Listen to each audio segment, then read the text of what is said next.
Christian tour company, Messianic tour company. And so the lead guy is a Foursquare PK who moved to Israel, and for the last 20 plus years, his name's Yanni, or Johnny, as Americans would call him, but Jewish people call him Yanni. He owns the company. He is a spirit-filled Christian, and his staff are. And the guy that's going to be our tour guide is a guy named Mickey, who is a Jewish immigrant from Ukraine who became a Christian. And so, to the angst of his mother, his Jewish mother, as he seems to mention frequently on the trip. Well, he came in 18. He was 18. He's my age, so he's been there quite a few years. And so we are with good people, and we're going to be with a group of people that are going to keep it safe. If there's someplace not to go, then we won't go. If it's on the plan and they know not to go there, we actually had our driver was a Christian Arab, and between Mickey and him, they knew where not to go and when to go, and so I like to say it will be safer in that bus than Seattle.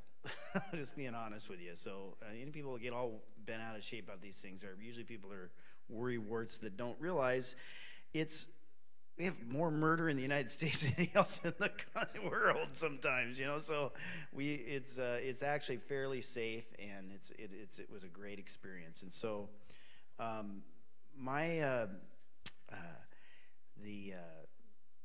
so anyways, that's kind of a review of that trip. I don't want to get too in it because I don't want to lose a little bit of our study time. The other thing is that I still have not zeroed in on the dates of when the payments are fully coming, although we were saying at the end of this month, the $300 non-refundable deposit, so that locks your position in. That's per person, yeah. And so that's important to get soon. Now this class, I won't be teaching the next couple weeks. Eric, back here, Pastor Eric, who's on staff here, he is going to be teaching the other classes in the next couple weeks. He has a degree from Pacific Lutheran University with world history, so he's more than qualified to carry this until I do the following classes after him. So the cost of the trip was listed at $4,800, but it all intends on two things. First, and we finally finalize our hotels, which I expect that price to come down, to be perfectly honest with you. And it's probably going to come down today, because I'm going to ask this question, other than my son, and I know the other people that are not here. I'm assuming nobody here is taking this for college credit. Is that correct? Nobody here? So I was telling Mike, I said, there is no reason to us to list this at LMI if it's all we have is audits, because it doesn't make sense to me, and that would immediately drop the price $130. So, because that was a part of the package. So I'm not guaranteeing that, but I'm going to push hard for that to get removed so that that immediately drops it. So the key is that we have 28 people on the trip. The good news is it's not all reliant on us, in the sense Kingsway. So there's Edgewood, and then the Ballard Foursquare Church are two other churches that are participating with us. And they're between the three of us, we're hoping that we have 28 people. So if we have 28 people, the threshold drops a couple $100. So we could be down into the 4,200 range, which would be awesome. By the way, that includes airfare, and that includes dinners and breakfasts. It includes all but 5 lunches. It includes our transportation in country, our hotels, the tour guide. It includes all tips. We don't have to worry about any of that. So sometimes you feel like you get nickeled and dimed on trips.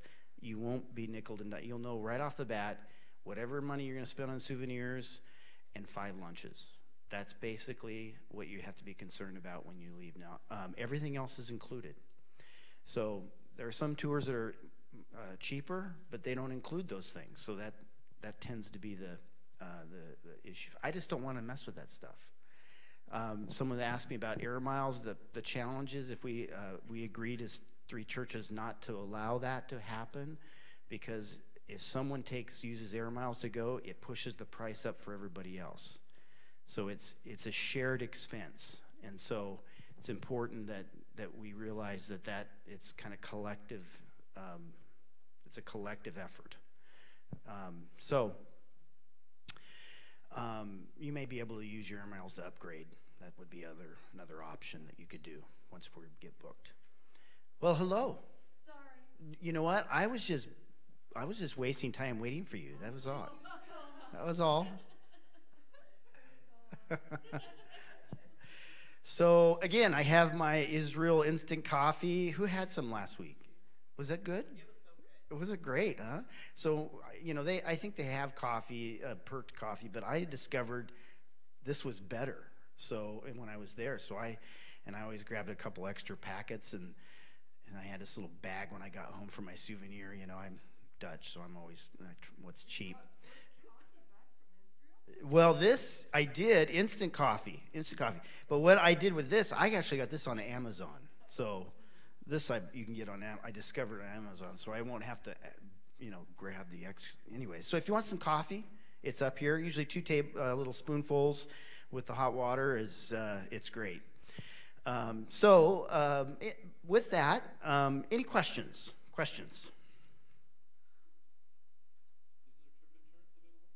Is there trip insurance? I believe so. I will Eric, will you write something down for me, and I will get a hold of him and find out for sure if there's trip insurance on that.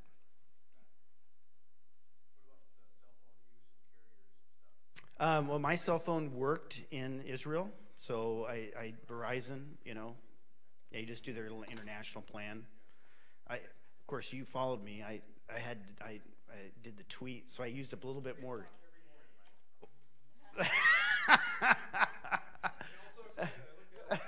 I was tweeting I had 50 tweets, 50 videos that I had tweeted on that trip. So everywhere we're going in the cities, there's cell signal.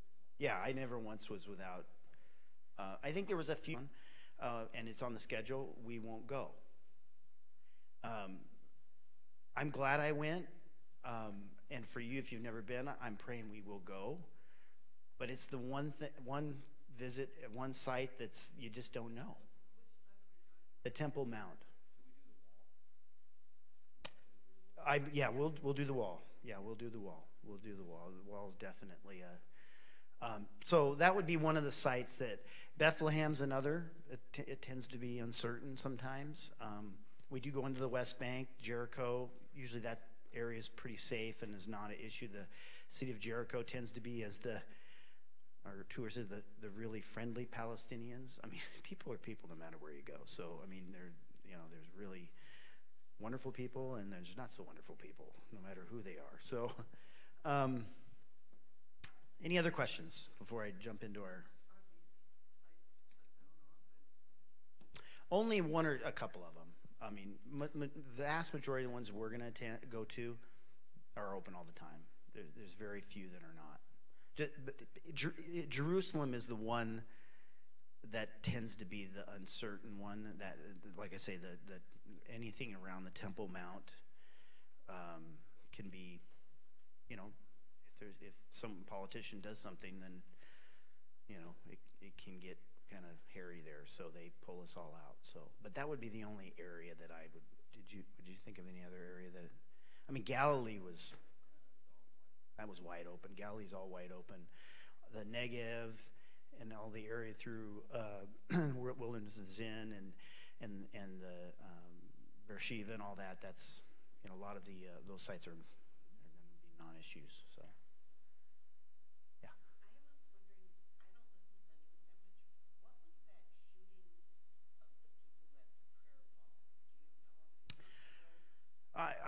I'm not aware of that. I'm not aware of that. Yeah. You know, like I was saying earlier, you know, they're going to, because of it's Israel, they're going to accentuate that kind of stuff. The truth is there's more shootings in Seattle than there is in Jerusalem. I mean, how many been there? Just you. It's like open carry is like, wow. I mean they're carrying, people are carrying weapons all the time. So I feel safer there than I do in my own hometown, to be honest with you. And so it's just, they've got that thing pretty dialed in, so no worries. All right, other questions? And I'm not making light of that either. I'm really serious. I've traveled to 36 countries all over the world, and I've been in places where I went, I'm not so sure about this place. I never once felt that in Israel. Never once. If they let that sink in. And I've been in some places where it's pretty hairy, so okay?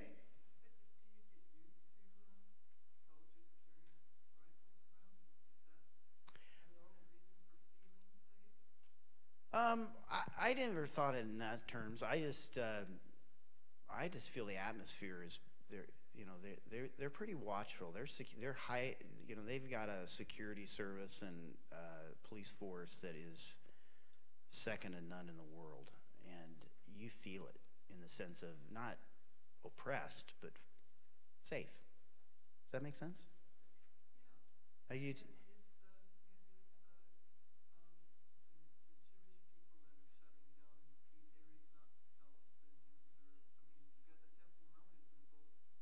Well, it just depends. I mean, you know, I think that it never was an issue when we were there.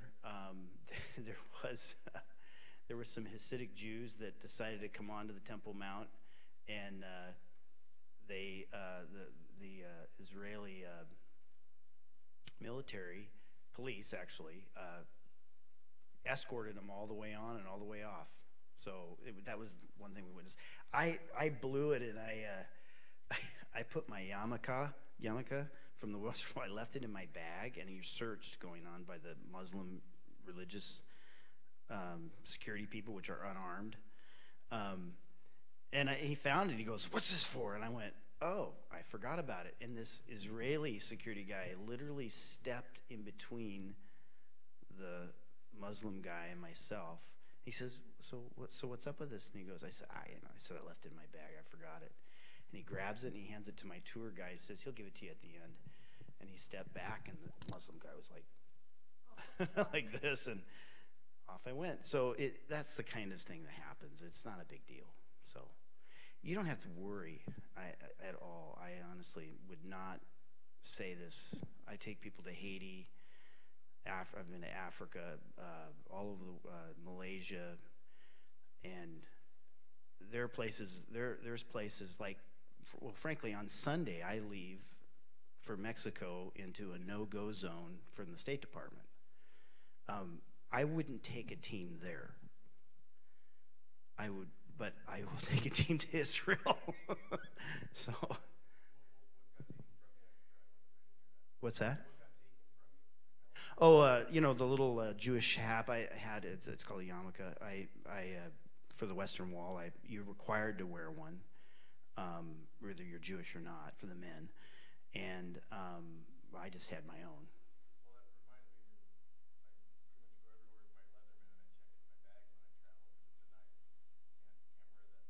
Don't bring it.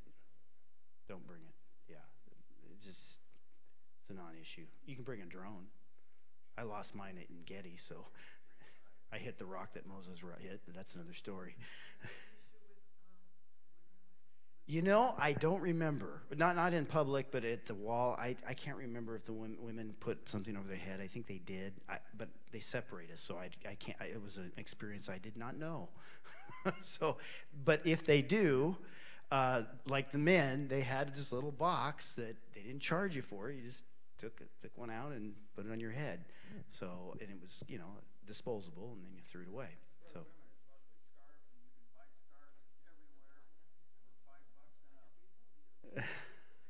So apparently they're for the women, the scarves are real common, and you can buy them for all over the place. So, but as far as when we were going places, other than the Temple Mount, it wasn't required for any that I remembered anywhere.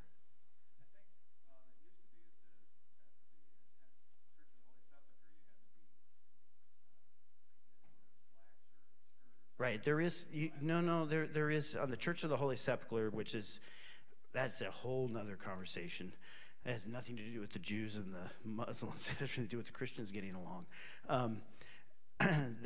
There's some there is a dress code for that site.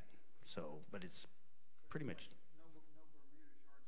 right. You can't wear flip flops in there. So, any other questions? And we'll move right along. Is that okay? Well, praise the Lord. We are going to look at, if you look at your syllabus, and I don't have mine with me handy. Can I borrow someone's real quick? Thank you. So we are in day 2 or class 2, and like I said, we're going to follow some of the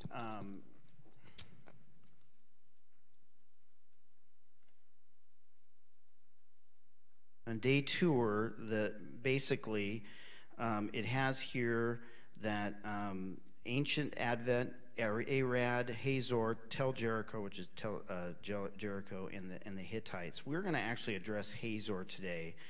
On the right column, there's a thing called read the book, read Joshua, the study guide, and then it leads. And then there's some website or YouTube videos, which looks like there's a misspelling here when it says utu.be.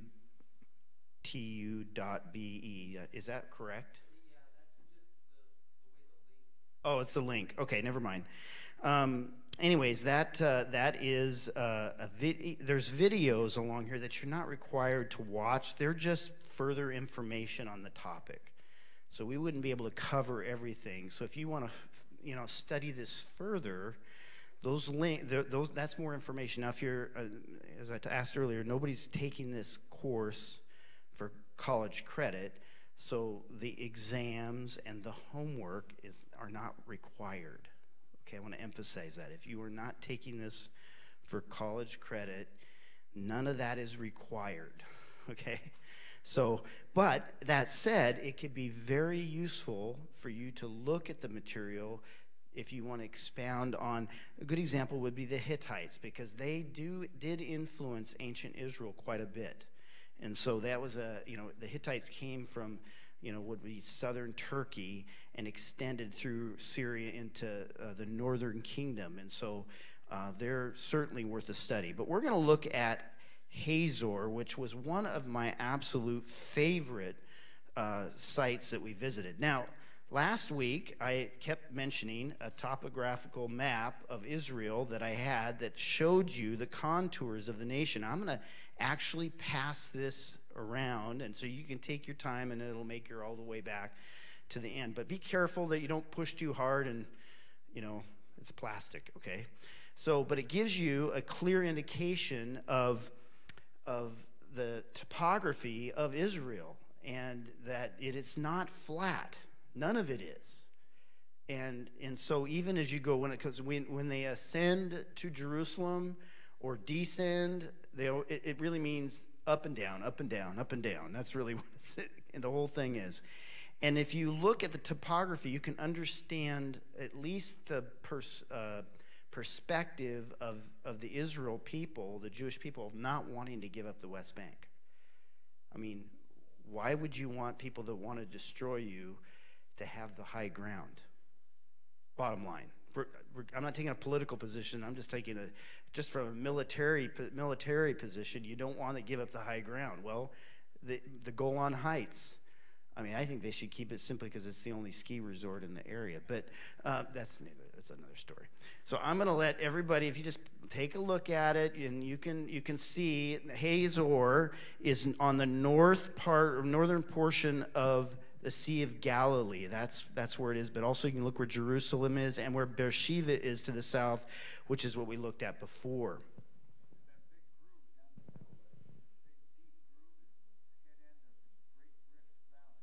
The Great Rift Valley. Yes, and it's why there's a lot of earthquakes. So we're going to talk about the earthquake today, the earthquake of Amos. Let me show you one thing too. We'll talk about this as when we're there. But Jerusalem being, let me see, it's so small there I can't see it. Right here, and then the Dead Sea is right here, and you know when the big earthquake and it divides, and the water will come forth from the Temple Mount. That's when Christ sets foot, right?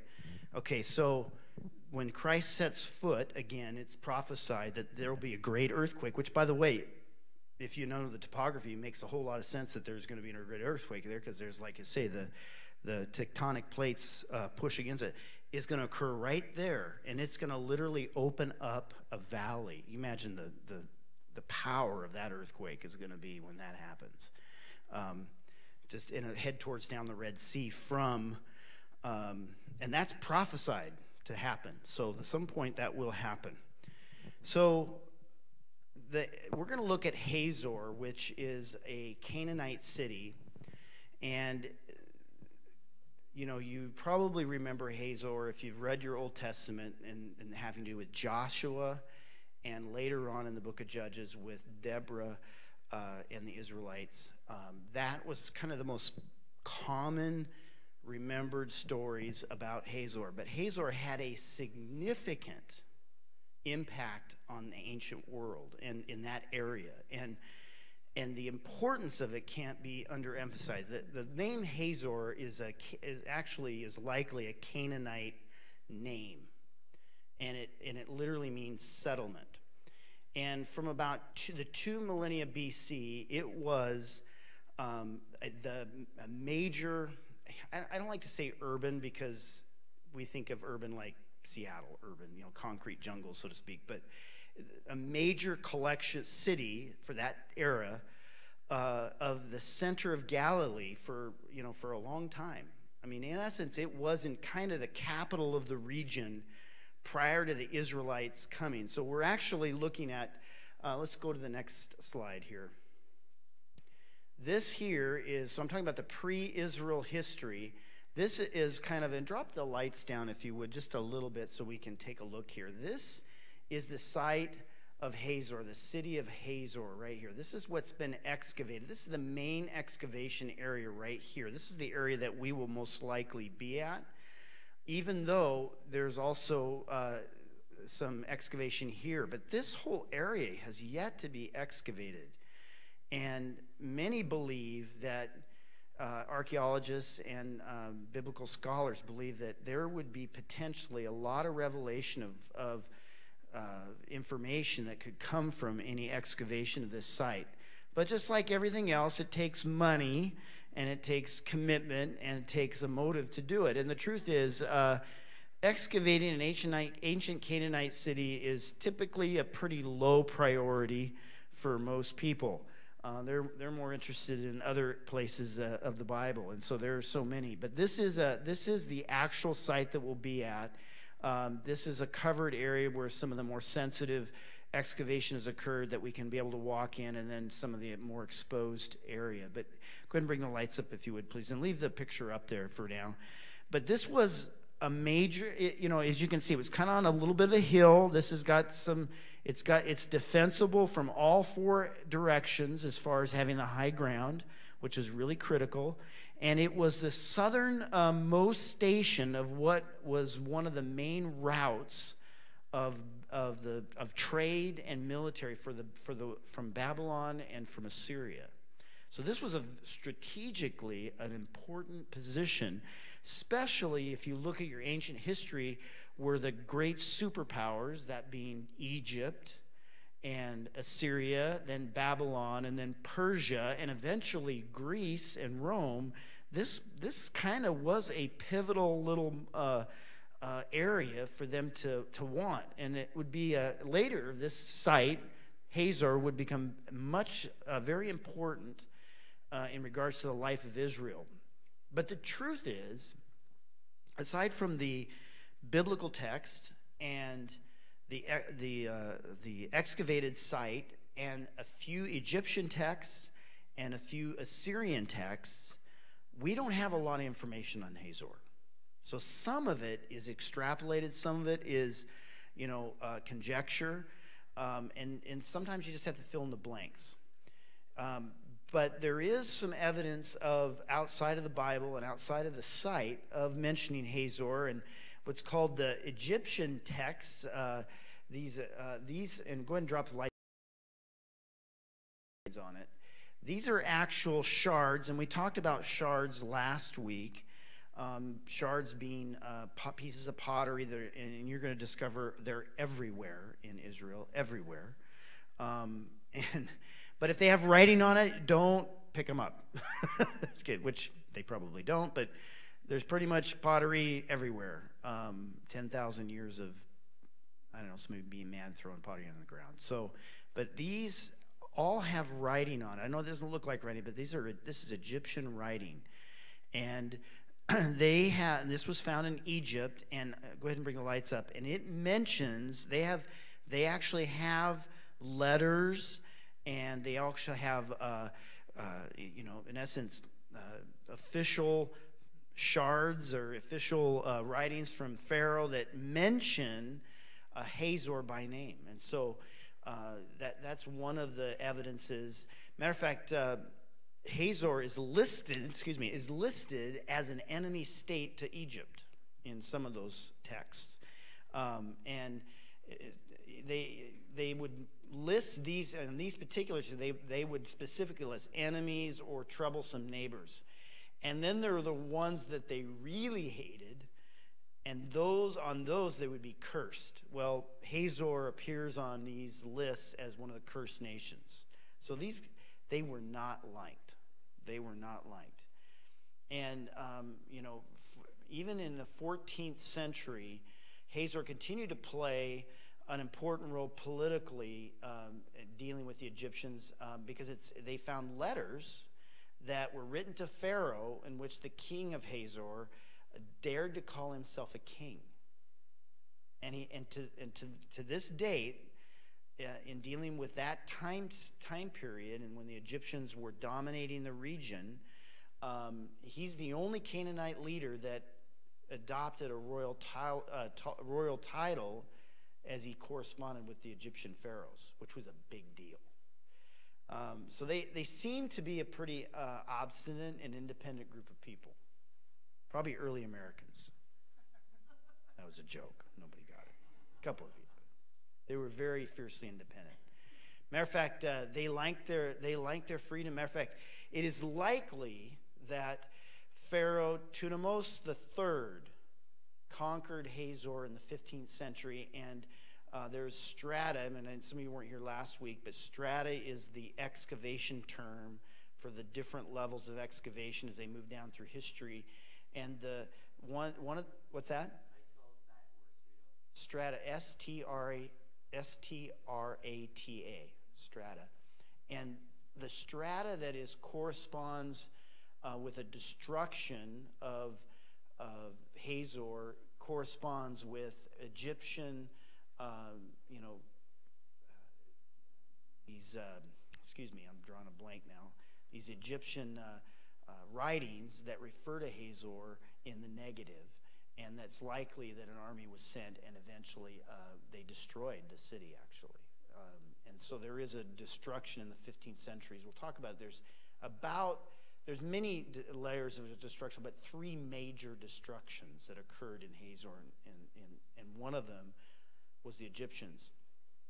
And the Babylonians called this road that went along Hazor the Great Trunk Road.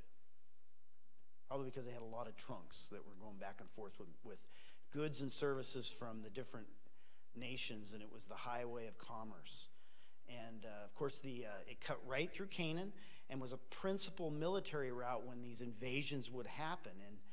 And especially during the late Bronze Age, which would have been the time period of the conquest of Israel, or would be Palestine, or that period of time, between 1550 and 12 BC, years before Christ.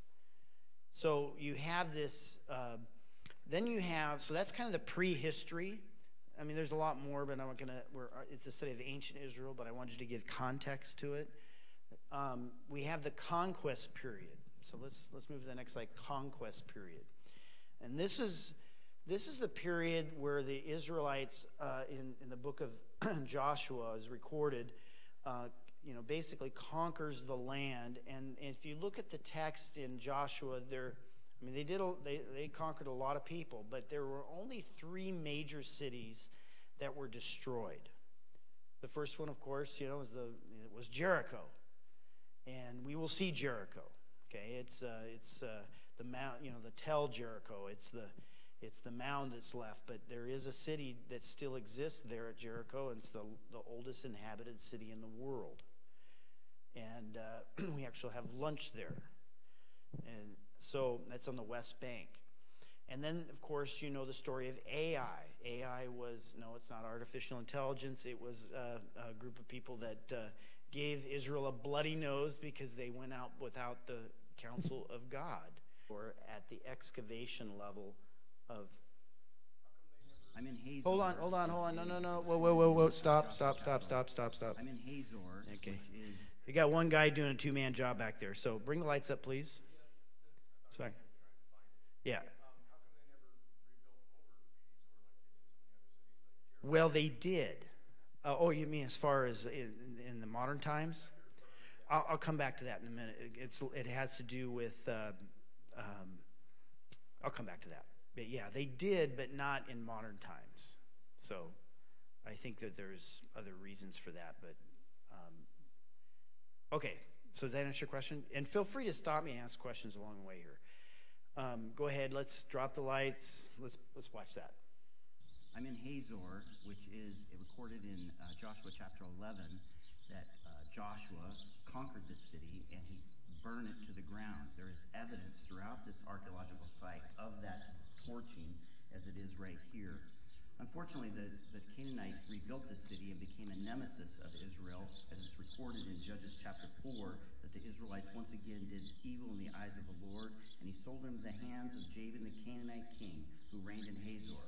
And it is from here 900 chariots went out with an army and sought to destroy the Israelites again in the book of Judges. But the woman of God, Deborah, God used her to deliver the children of Israel. So if you look at this picture right here, you can go ahead and drop the lights, please. I'm sorry, Eric. You can clearly see these dark marks. Those are burn marks that are melted into the stone. And the reason it kept, because bear in mind, this whole area was that high, okay? they slowly excavated this all out. So this was buried for a couple thousand years, and it's still maintained. And so you're literally looking at the scorch marks that were done by Joshua. Let that sink in. That's an amazing... I don't know about you, but that always just gets me. Okay, let's bring the lights up.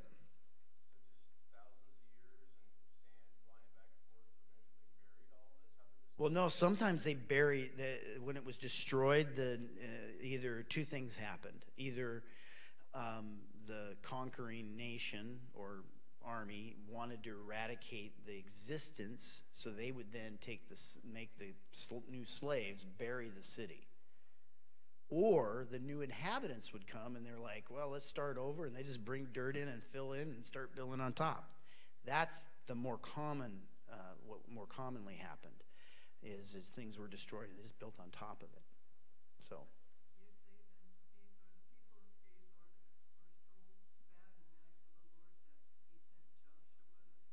Yes, and we are going to talk about that in just a minute. They were so wicked that, and I think it wasn't just that they were obstinate and stubborn. I think that they had a really bad name for themselves, and even for the pagans. They sacrificed children regularly. I mean, to their pagan gods, Moloch and Baal. They were, and we're going to come back to the ethical issue that I think anybody that reads these, well, by today's standard, it would be genocide. What Joshua did, he literally killed men, women, children, animals, everything. That would be unacceptable by today's standards. Why was it acceptable to Joshua? And that's a question that we're going to answer, try to answer today, partially. Any other questions before I move on from this? As we're going to stay in this same area. Hazor, the Israelites, and when they entered Galilee area, they immediately ran into this kingdom, and the leader of Hazor was the acknowledged leader of a coalition of Canaanite cities in the north. He didn't necessarily, I don't think, was in control, because this was more a time where city-states existed, and they didn't exist as a cohesive nation, like a Canaanite nation. But they were independent cities that kind of developed, if you'd want to say, treaties with each other to help support each other. Now, I want us to actually look at Joshua chapter 11. So if you would open your Bibles, if you would. And I'm going to condense some of this, but I want to read through it and then I'm stop at a couple spots.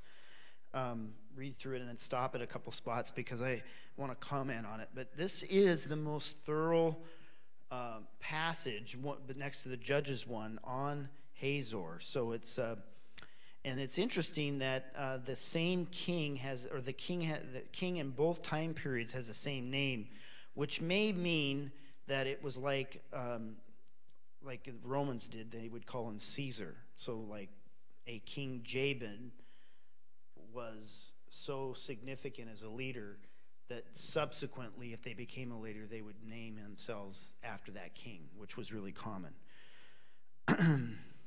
When Jabin, king of Hazor, heard this, he sent word to the kings of the region. Now, it doesn't say kings of the region. They actually list them. It talks about the northern kings who were in the mountains, the southern kings from the foothills, the Canaanites in the east and west, the Amorites, the Hivites, the Pezerites, and the Jebusites in the hill country, and the Hivites. All the ites were getting together. And they came out with all their troops, a large number of horses and chariots, a huge army, as numerous as the sand of the seashore. In other words, this was a big army. All the kings joined forces and made camp together at the waters of Merom, and to fight against the Israel. And the Lord says to Joshua, do not be afraid, because by this time tomorrow I will hand them over to Israel slain. You are to hamstrung their horses and burn their chariots. And so Joshua and his whole army came against them suddenly at the waters of Merom and attacked them. And the Lord gave them into the hand of Israel. They defeated them until no survivors were left. Joshua did to them as the Lord had directed. He hamstrung the horses and burned their chariots. And verse 10. At that time, Joshua turned back and captured Hazor. There you go. Put the king to the sword. Hazor had been the head of all those kingdoms, so, this was a big deal. And everyone in it they put to the sword, and they totally destroyed them, not sparing anything that breathed. And he burned up Hazor itself. So Joshua took all these royal cities and their kings and put them to the sword and totally destroyed them, as Moses, the servant of the Lord, had commanded. Yet Israel did not burn any of the cities built out of their mounds, except for Hazor, which Joshua burned. And the Israelites cut off for themselves all the plunder, the livestock of these cities, but all the people who put to the sword until they completely destroyed them, not sparing anyone that breathed. And the Lord commanded his servant Moses, as the Lord had commanded servant Moses, so Moses commanded Joshua, and Joshua did it. He left nothing undone for all the Lord had commanded Moses. Now, I think it's important to, trying to skirt around any issues. Why would this be acceptable? And that's a great question. I don't think I don't think Joshua took pleasure in this, and I don't think God took pleasure in it. But as you see in other passages earlier on, that in the book of Genesis, or in the book of Exodus, that the sins of the Amorites and the Amalekites, the sins had not reached their full measure, the scripture said. And so by this time, it's clear that their sins had reached the full measure. And what that means is that they had so denigrated into a place of sin as a culture that there was no way to redeem the culture. In other words, no amount of convincing. Bear in mind, this is the Holy Spirit is with the believers, and I mean, this was the pre-new covenant. This is old covenant time. And there was no avenue for that to be redeemed. Matter of fact, an argument can be made that the complete annihilation of a city like this was actually an act of mercy. And here's where the mercy would be. By the time a child is just 2 years old or even younger, they've established in them a lot of the mannerisms and the habits of their parents. And if the parents' wickedness was so strong, it had made its way all the way down through the children. And the fact is, if those communities had permitted to continue to live, all those children that yet would be born would be then enslaved into this horrible, horrible culture. And for their sake, and for the Israelites' sake, they needed to be removed. You know, it's a culture where murder is normalized. Where it's normalized at all levels of society. That's hard for us to comprehend.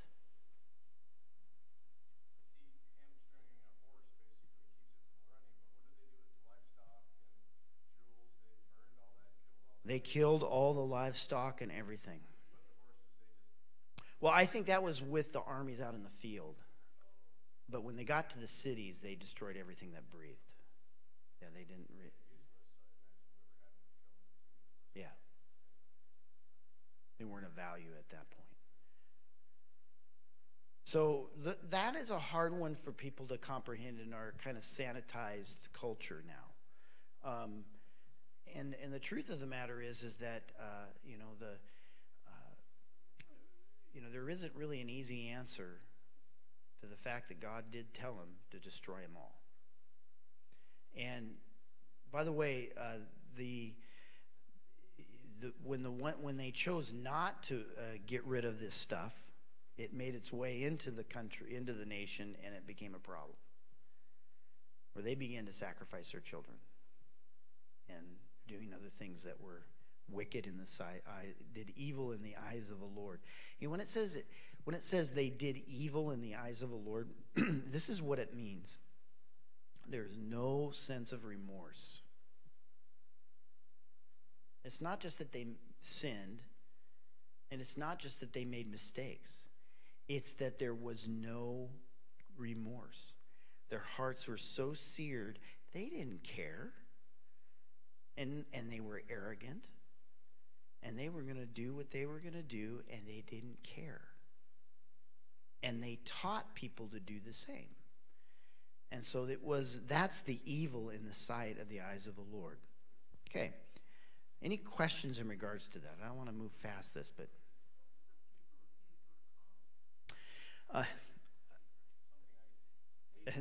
Hazorites.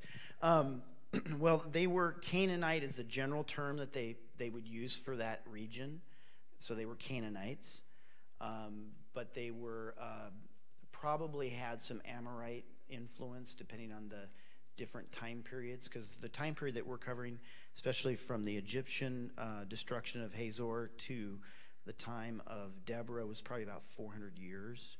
So there was probably some migration that occurred with some of the other. The Hittites were also influential in that area as well. The king of Hazor, it's likely that he wasn't Canaanite, actually, because the Jabin is not a Canaanite name, even though Hazor is. So it's possible he was Amorite. Does that sort of answer your question? Yeah. Yeah, it was. There's no evidence of their existence today, other than this pile of rocks on this hill and the texts in the Bible and in Egypt. Most of the Canaanite people, that's the case. Matter of fact, I think all of them, actually. None of them are known to exist today. So, any other questions? So let's talk about the excavation of this site. And here is another perspective of the excavation. Again, you saw the downward. We'll do a lot of walking in this area. And remember I talked about walking? This is an easy site. Most people can stroll this really easy. We'll go underneath this top here and we'll do a little study and reading, and then there'll be some explanation of the site in here. And there'll be a time where you'll be able to just stroll and walk and just think about what you're seeing. So each site will have the opportunity to do that. But this is from one perspective, and there's these little signs that give little explanations. The Jewish nation does a great job at overseeing these sites and giving us something to look at as far as reading. But the excavation, as I told you before last week, they excavate down. Usually originally the hill, the whole city was probably much higher than this, and as they slowly went down and excavated each layer, they would call a strata, and that strata revealed something about a time period, and the time period was usually determined by the type of pottery that was discovered at that particular stratum.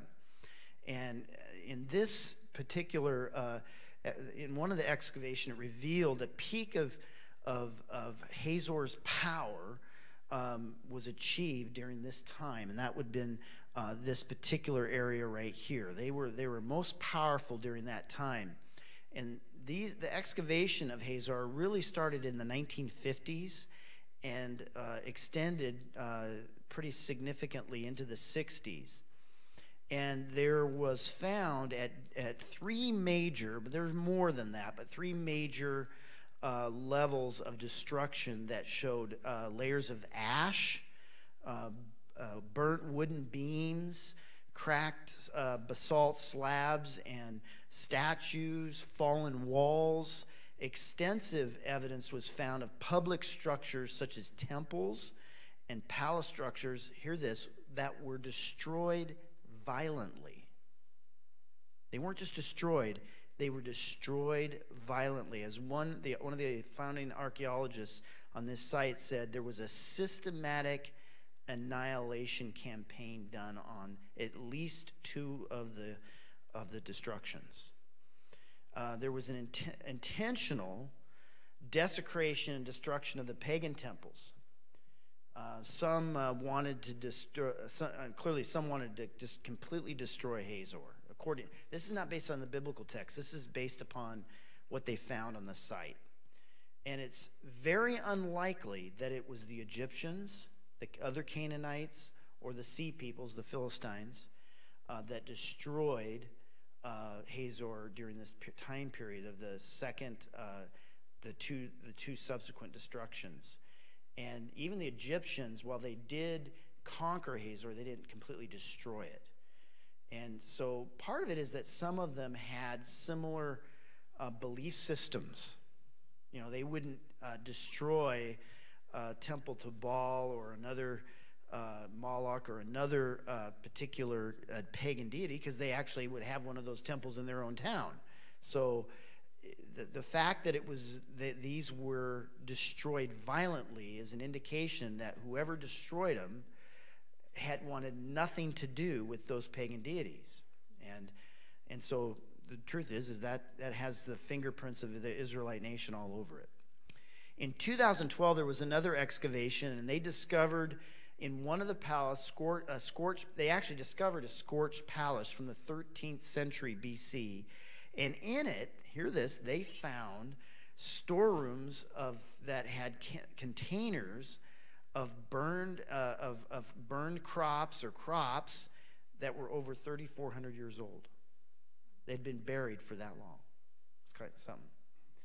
So most reasonable archaeologists accept, and this is not just Christian or Jewish archaeologists, most archaeologists accept the biblical account in this passage in Joshua's chapter 10 and 11 as a link to the fiery destruction in the late Bronze era. So now you understand history. You have the Bronze era, you have the Iron era. That although that they designated by the use of weaponry, the type of material, the metallurgy, if you want to say. Well, there's a early the late Bronze era, which was 1550 BC to 12 BC.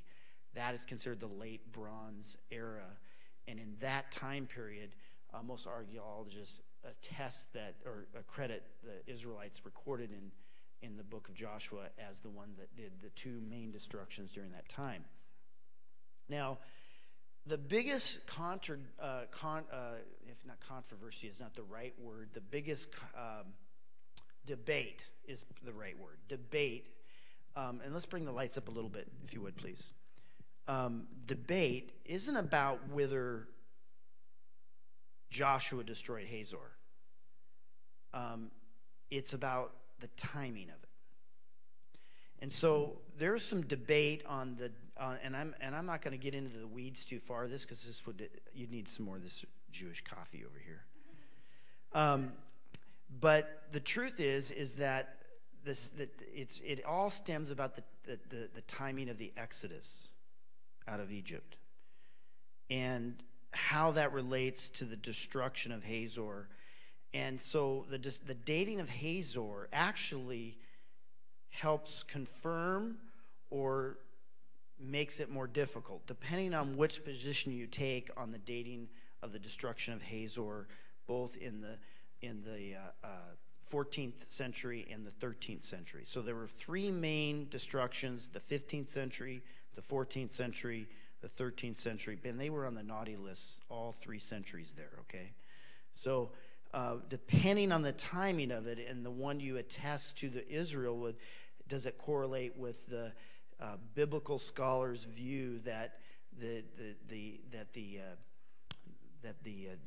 Exodus occurred in the 14th century or 1440 BC, or 1400 BC, excuse me. In the end, as Christians, we just, there's just things you're not going to know in minute detail. It relates to dates, especially when you're talking about 3,500 years ago. Okay, that's a long time period to, they're basically arguing over about 100-year span. It's not whether it occurred and who did it. It's when, was it in the 1300 BCs or 1400 BCs? As far as Joshua, and so there, whenever seems a contradiction, that really what it means is we're missing a piece of information that's not connecting all the dots. In the end, we believe the biblical text. And by the way, it also correlates with how it was done, as there's evidence that it occurred roughly in that time period as well. So the excavation that happened between 1955 and 1969 clearly documents several of these burning, severe destructions of Hazor. So let's just take what most biblical chronologists take as the date of the Exodus is at 1446 BC. Let's just take that number. Let's just say that that's the number. It could be off 100 years, okay? I'm not going to surrender my life for the sake of 100 years. You know, deny Christ, I hope I lay my life down. But I'm not going to I'm not going to be dogmatic about maybe being right about a 100-year date, okay? You'd be surprised when people get bent in shape out of this one. So it's not that big a deal. We're talking about too long of a time period that to be very precise without all the information is very difficult. So let's just say that if that 1446 date is correct, then the conquest of the Promised Land would have occurred in 1406, okay? Because that would have followed 40 years of traveling in the wilderness, which is mentioned in Numbers chapter 32, verse 13. So the destruction of Hazor under Joshua would have occurred about 1400 BC. And because it would have taken basically about 6 years for that whole, we just read a chapter, but it took a lot longer than just, 10 minutes to read it. It took them a couple years to accomplish what is spoken in that chapter alone. So the exact time and date will always be elusive because we are talking about 3,500 years, and we're talking about a topic that doesn't have all the information at hand.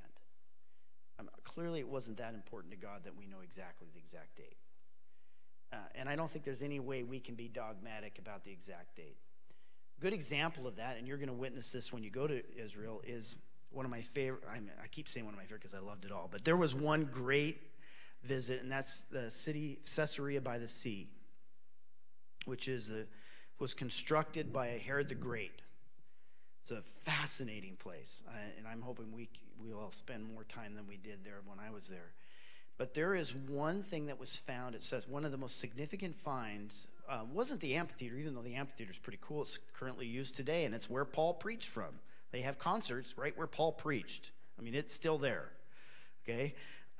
Where he it's where King Agrippa, I think it's King Agrippa who didn't deny that he wasn't God, and he was struck by worms and died. Okay, well, you're going to be able to be right where he was, literally. There won't be any worms there, but that's where it happened.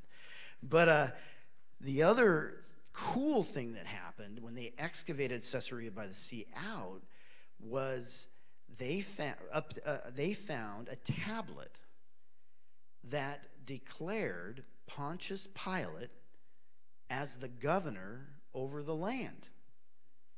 Why that's significant, up until that find, there was nothing. Nothing. Other than the Bible that said there was a guy named Pontius Pilate, governor at the time. There was no Roman record that had been lost to time. And yet there's one tablet. Now, what did the Christian world do without that one tablet for 2,000 years? I have no idea. I don't know how we survived. The point of that story is you're not going to have all the detail because some of it's just been lost to history. Some of it's just, we're just not going to we're going to get it back. But once in a while, things like that happen. And sure enough, Pontius Pilate was really a guy, and he was really Roman. He really was in charge. Imagine that.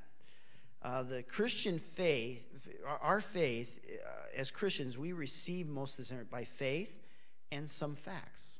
Our faith is not dependent on the facts, but we interpret facts through our faith. I think that's an important idea. And we give the biblical text its full weight when it comes to places like Hazor. It's not a huge stretch either. So some argue that because the excavation there was no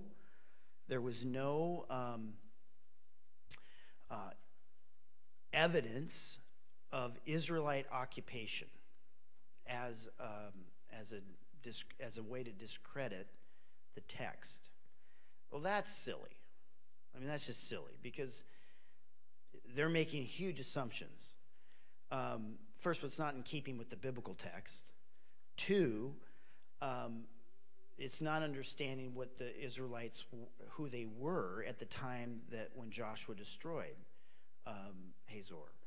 The truth is, they were a nomadic people at that time. They were used to sleeping in tents. They'd raise their kids. They were raised. The ones that were fighting, they had been raised in tents. They had all these animals. They weren't city dwellers. So it makes sense that they wouldn't have immediately started after that destruction and occupying this city. They just burnt. Not to mention that if they burn it, it means they really didn't like it.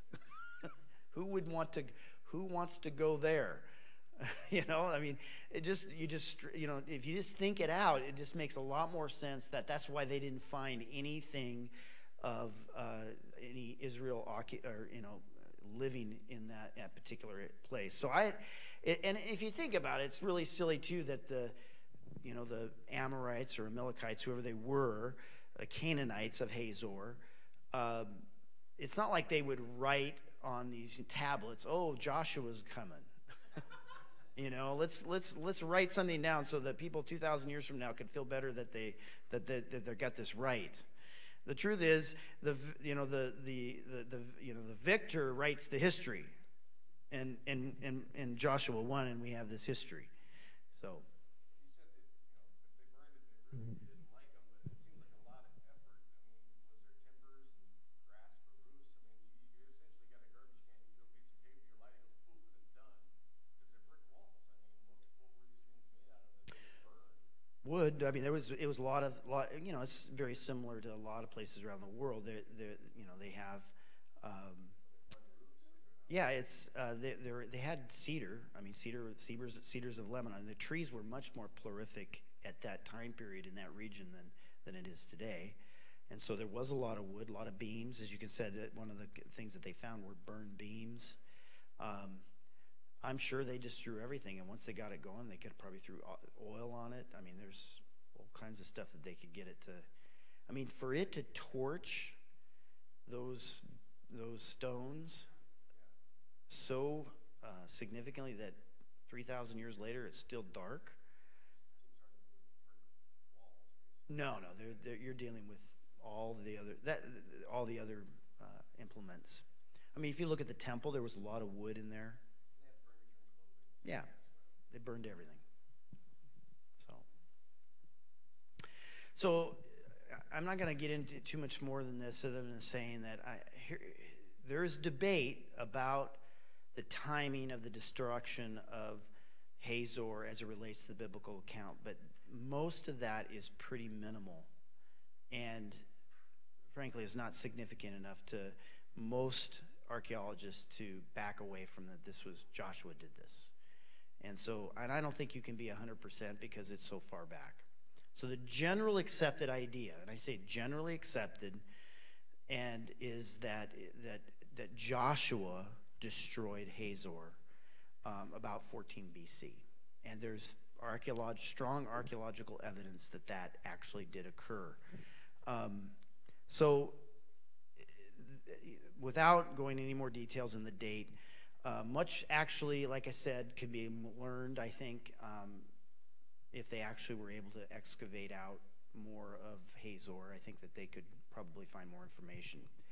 Since the destruction under Joshua, undoubtedly that preserved, there wasn't much preserved. Right after that, the city was allotted into the territory of the tribe of Naphtali. And that's recorded in Joshua chapter 19, verse 36. So they really didn't take responsibility over that site. They weren't interested in it for different reasons. And so now we move away from Joshua, which is the significant, and I only got about 20 more minutes, so I'm going to cover this last part fairly in the next 20 minutes. Who reigned in Hazor. The commander of his army, Sisera, had 900 iron chariots and cruelly oppressed the Israelites for 20 years. They cried out to the Lord for help. Deborah, a prophetess, was leading Israel at the time, and she held court under the palm tree of Deborah between Ramah and Bethel at the hill country of Ephraim. And the Israelites came to her to have their disputes decided. She sent for Barak from Kadesh in Naphtali and said to him, the Lord, the God of Israel, commands you, go take with you 10,000 men from Naphtali and Zebulun and lead them the way to Mount Tabor. And I will lure Sisera, the commander of the Jabin's army, with his chariots and his troops to the Kishon River, and I will give them into your hands. But he said to her, if you go with me, I will go. If you do not go with me, I won't go.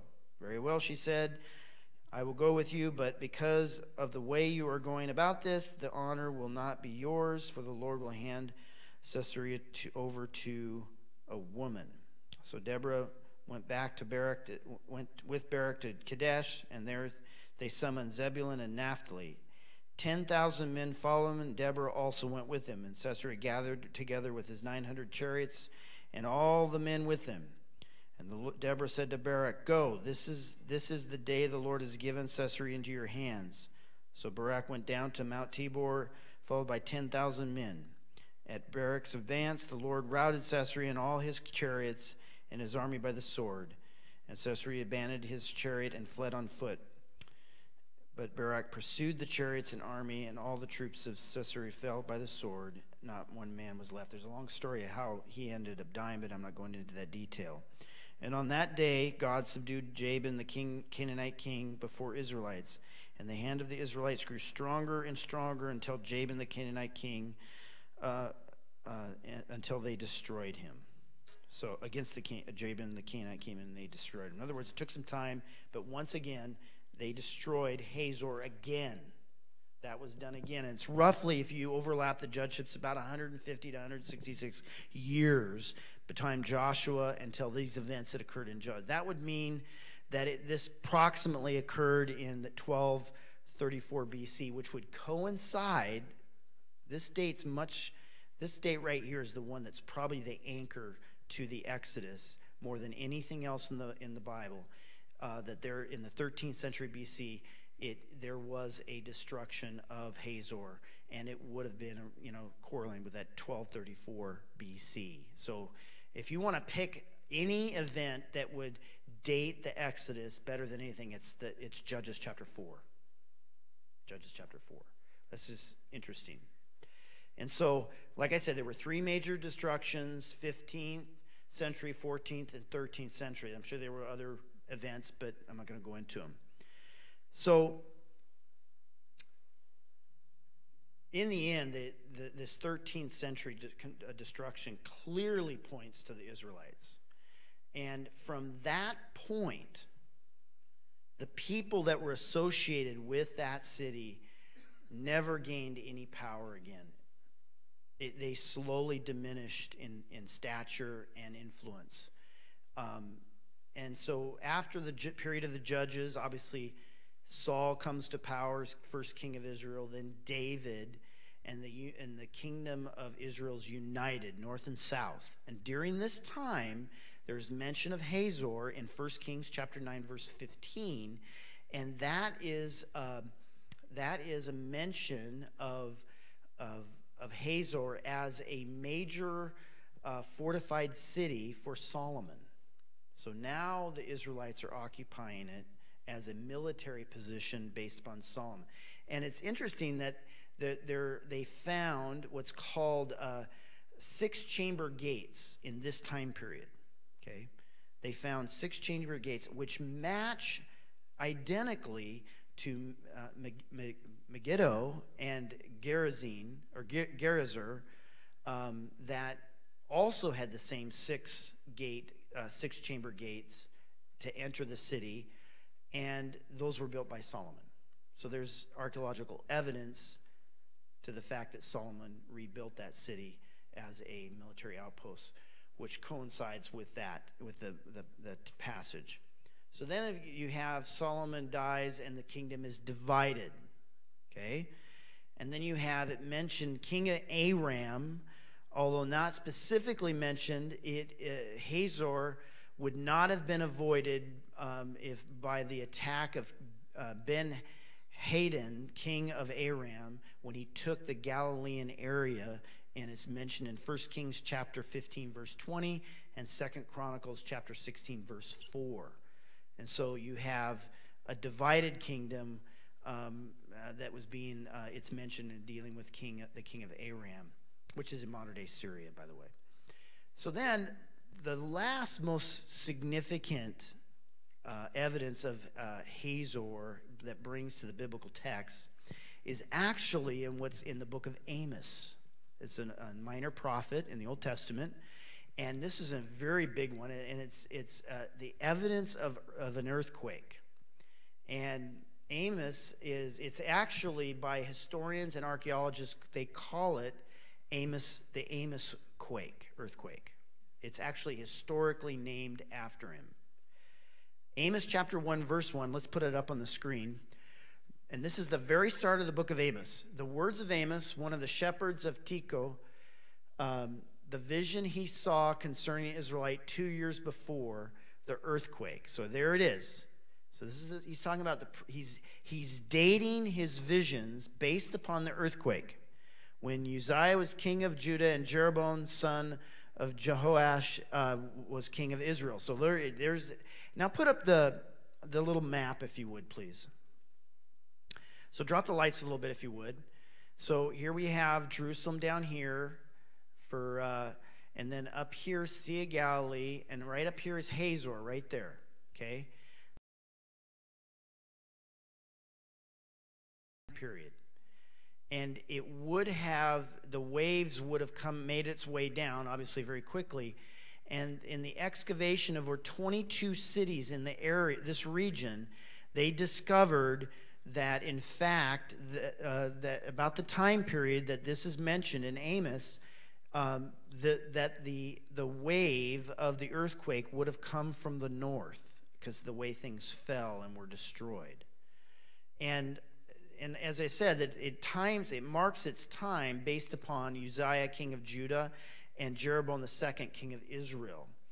And so these excavations that took place in the 1950s found, when they got down to this level in this time period, enormous amount of destruction from an earthquake. They estimated it may have been an 8.2. It was a big quake. And the excavation of Hazor in strata 6 revealed tilted walls, collapsed houses, daily objects buried beneath fallen ceilings. And so there was a clear indication of an earthquake that occurred at the time, within the time period that Amos wrote his book. And after more than 50 years of excavation in that area in numerous places, that evidences of that earthquake continue.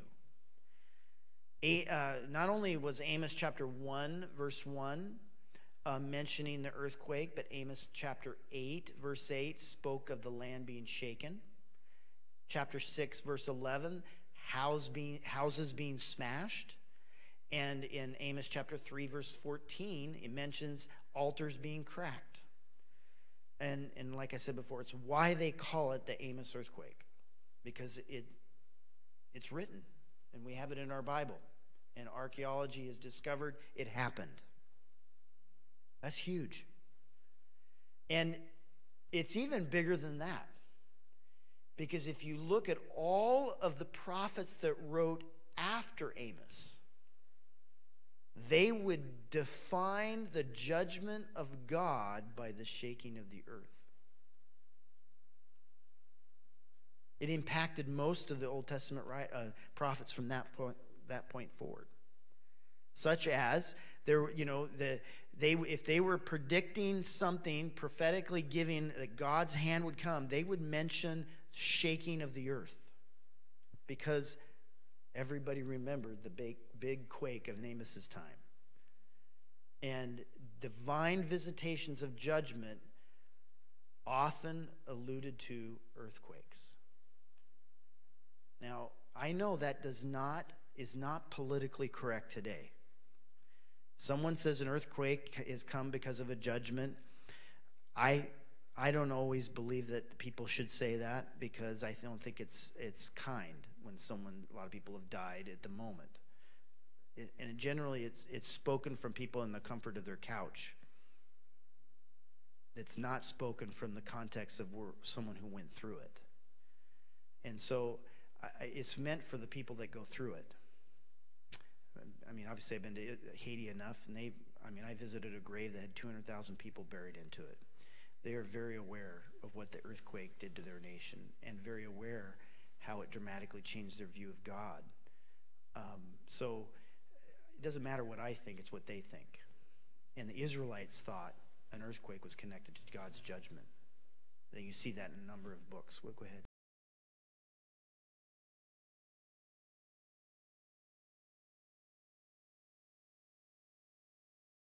Yeah, I've not studied it enough to know, but that's possible. Matter of fact, I'm sure that's possible. Yeah. I mean,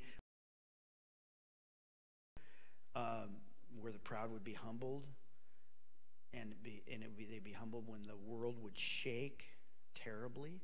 That's in Isaiah chapter 2, verse 19.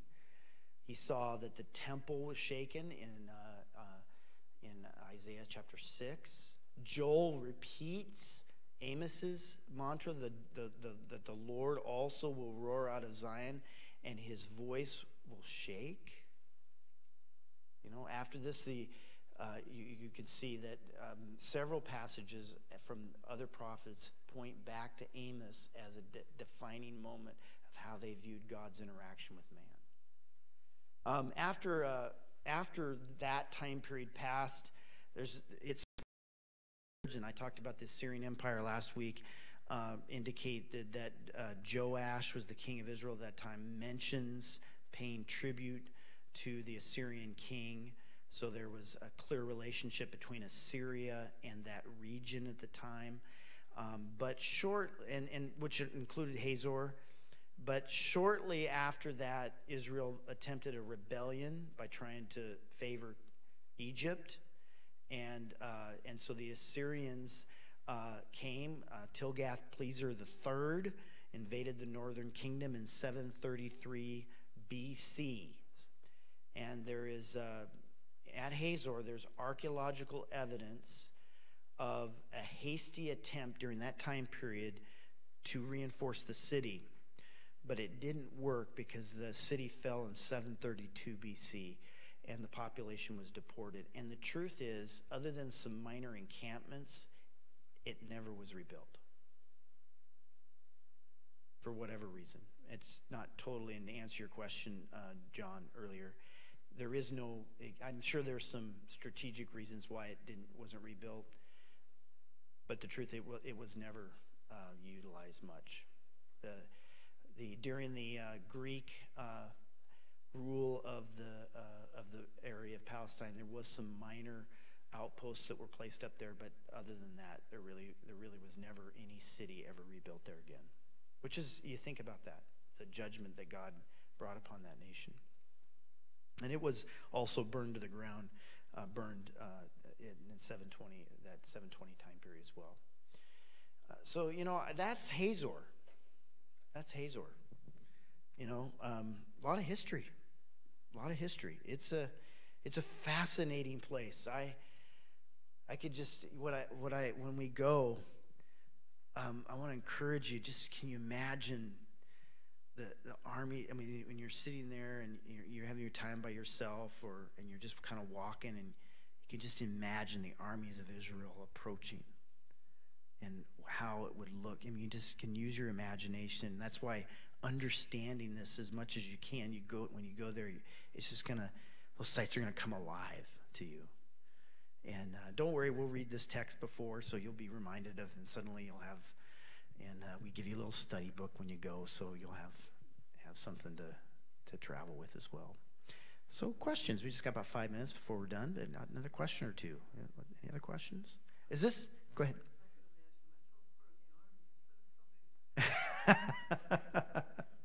I like that imagination.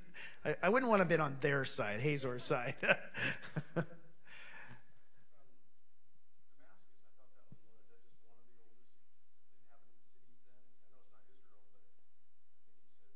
Yeah, it's one of the oldest, and you'll actually see Damascus, actually, not in Damascus, but you will see it from about 20 miles away.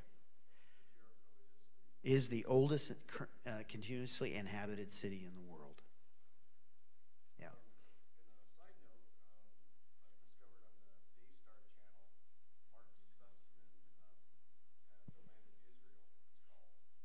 Yes, I've seen that. And he talked about Caesarea by the Sea, which is really cool. And I forget the big Jeep there. There was one that the Romans encamped, and they had put dirt up to it to get to it. I forget the name. Masada. Masada. And it talked about all this history, so it's really cool. Some of these places you Yeah. can see on TV. Yeah. If you can, Masada is I think Eric's going to cover that particular topic.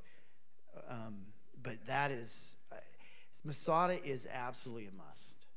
It's an incredibly sad place, but it's an amazing place and sad at the same time. By the way, you can hike up and hike down it. We will not be doing that. We will take this big gondola all the way up, and we'll take the big gondola all the way down. It's a national park, yeah. But anyway, yeah, Land of the Bible has a lot of these things that can be recorded. Kind of pretty to do it before you get there. Yeah, that's good.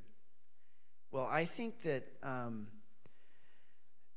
the Caesarea site by the sea is just one of the most fascinating because it's so intact. That's what the amazing part of it is. Not the harbor. Harbor's long gone. Yeah, it's. So that's the Dead Sea, isn't it? Is it Galilee pretty low too? I didn't. Is it too? It's low too. Yeah, it's low. So the lowest point on the earth is the Dead Sea. Did you like my tweet of McDonald's? You know, Americana at the bottom of the earth, and a picture of the golden arches at the bottom of the earth. Anyways, I went to McDonald's actually because I wanted to go to McDonald's just to see what it's like, and you would not believe. No, nobody else wanted to go because we have these wonderful. We eat great. You will not starve. I say 5 lunches. You may be going, I don't need to eat, but. McDonald's, they don't, of course, kosher's big, you know, no dairy with meat and all that, and they have these burgers. Their burgers are not the Big Mac and the cheeseburger. It's the LA burger. It's the Chicago burger. It's the San Francisco burger. And I'm not kidding. They're this big. They're huge. They're like that big. And it's like, is this really how you view us Americans? You know, it's like, I like it. Anyways. Yeah. Any other questions? Yeah. I whet your appetite on that, didn't I? Okay. Well, God bless you, and I'll be here on Sunday, and I'll be taking off to Mexico I'll just be missing one Sunday, but I'll be actually missing 2 Wednesday nights, or a couple Wednesday nights. Actually more than that. Come back, and then I'm in California during the week, and then I go to Kenya. I'm in Kenya, Africa for one. So I'm only missing one Sunday a month over the next couple of months, but during the week I'm traveling. So you'll have me on the Sundays. So the next 4 or 5 Wednesday nights, Eric, and what are you going to be covering next week? We're going to be talking about Timnah and Samson, the judges. Mm-hmm. But Timnah is especially interesting because we'll be visiting Timnah. We'll be looking at the copper industry Mm-hmm. that's there, the vineyards, and we'll ask why a Nazarite was walking around in the vineyard. That is a beautiful place. Have you ever seen Sedona, Arizona? Ever been there? It is the dirt's red, and it's because of the copper, and it's desert. I mean, it's not much. But in Timnah, there is a little part of the national park. There is an oasis, and at the oasis, the Israelite government has permitted this woman from New Zealand to put up a replica life site of the tabernacle, and I believe we'll visit that. And she does a 30-minute tour of the tabernacle and tells you about Christ all the way through it is really cool. And that's her life. She lives in this little air-conditioned trailer. She's like a monk. You know, that's how she lives. And you could just tell that's her call to walk people through, because it's likely the tabernacle was erected somewhere in that area as they were making their way through the wilderness. So it would have appeared to be that way when they were there. probably at that oasis because there's not a lot of them. So, is that accurate? Where Samson met a lion on his way down. I would like to go camping there, but I won't do that to you. I mean, I told my wife, I says, you can camp here. They've got, I'm like, I'm in. Give me a couple, but, they wanted the 4-star hotel, So, Beersheba. And we will make, as soon as I it'll be going online, and you'll be able to watch that. But yes, we should be able to get you some paperwork for him next.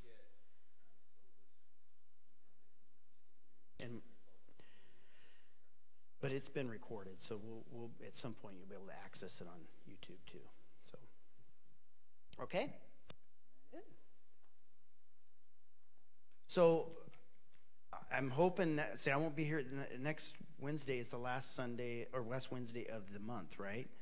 So, can I get a kind of I'm gonna put you on the spot. Can I get a raise of hands who think they're probably going? Probably. Okay, so 1, 2, 3, 4, 5, 6, 7, 8. So good. All right. Well, we're hoping that we'll. I think there's 8, 9, 10, 11. Yeah, we need. I'm hoping to have 15 from our church. That's really. So let's stop and pray for that. First of all, thank you. And I think there was a few people that aren't here. So, Lord, we just give thanks and ask a blessing that, Lord, that we at least be 15 people from our church that would go on this thing to partner with the Edgewood Foursquare Church and the Ballard Foursquare Church, and that they would see a combination of another 15 together so that we can get past that 28 to 29 level so that this can be just drop the price of the trip, Lord.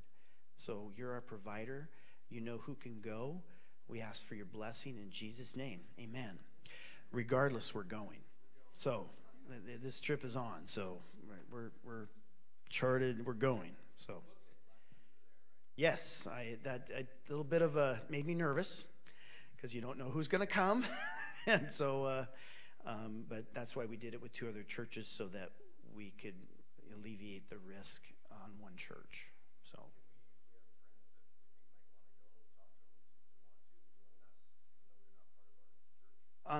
That's a possibility, yes. I would like to meet them and talk with them. I mean, and so the answer would possibly yes, it would be the answer to that. We'd want to incorporate them in a little bit of what we're doing if they're not in the area that we can have that discussion. Maybe we'd want endorsement from their pastor, obviously. Part of what we're wanting to is as we move into the fall, because this class only goes for 10 weeks and we're done meeting.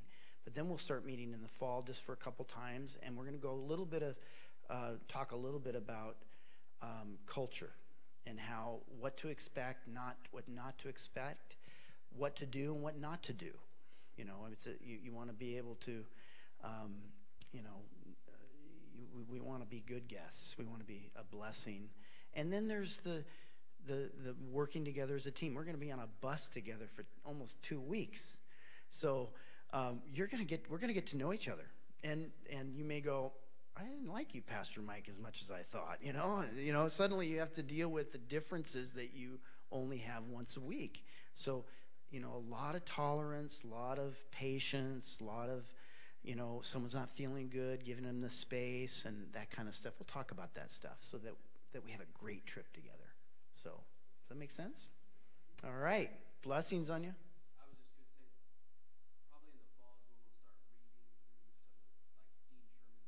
Right, that would be. We're going to actually only read one book. I made that change. And that will be in the fall. Thank you for answering that. There's a book by Dean Sherman on spiritual warfare.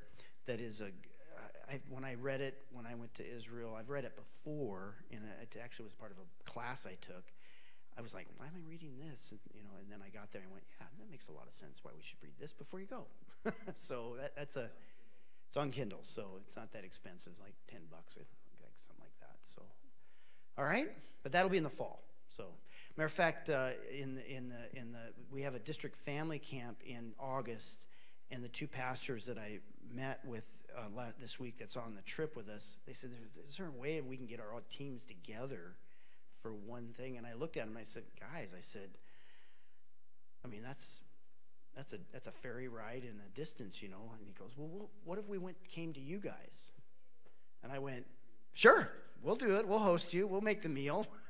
So that's probably going to happen, where we'll try to get some of their people that are going to, so that we meet each other before we go. So anyways, all right. God bless you. Thank you, Pastor Mike. Yep.